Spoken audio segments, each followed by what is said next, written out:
রাজধানীর গুলশানে জাতিসংঘ সমন্বয় প্রতিনিধিদের সঙ্গে বৈঠক শেষে তিনি এসব কথা বলেন। গুলশান ২ এর বাসভবনে আওয়ামী লীগের প্রতিনিধি দলের সঙ্গে বৈঠক করেন বাংলাদেশে নিযুক্ত জাতিসংঘের আবাসিক সমন্বয়কারী গোয়েল লুইস।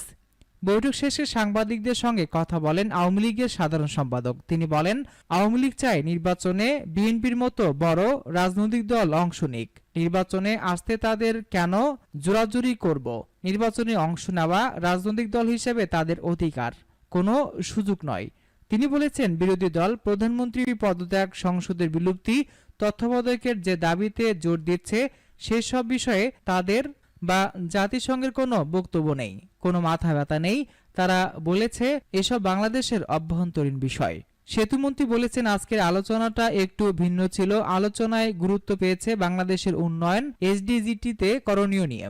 তারা প্রধানমন্ত্রী শেখ হাসিনার নেতৃত্বে হওয়া ব্যাপক উন্নয়ন অগ্রগতিতে সন্তোষ প্রকাশ করেছেন।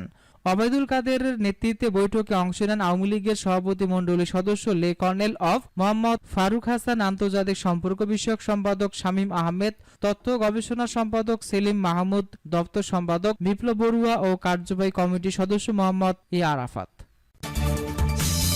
নৈশভোজে হেঁটে গিয়ে শেখ হাসিনাকে শুভেচ্ছা জানালেন মোদি।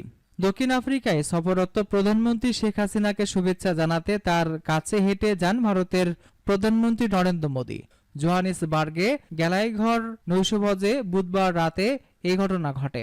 ব্রিক্সের বর্তমান চেয়ার এবং দক্ষিণ আফ্রিকার প্রেসিডেন্ট সিরিল রামাফোসা এই নৈশভোজের আয়োজন করেন। পররাষ্ট্রমন্ত্রী ড এ কে আব্দুল মোমেন এ তথ্য জানিয়েছেন। তিনি বলেন, বাংলাদেশের প্রধানমন্ত্রীর কাছ থেকে কয়েক গজ দূরে থাকা ভারতের প্রধানমন্ত্রী নরেন্দ্র মোদি শেখ হাসিনার কাছে হেঁটে গিয়ে কুশল বিনিময় করেন এবং তারা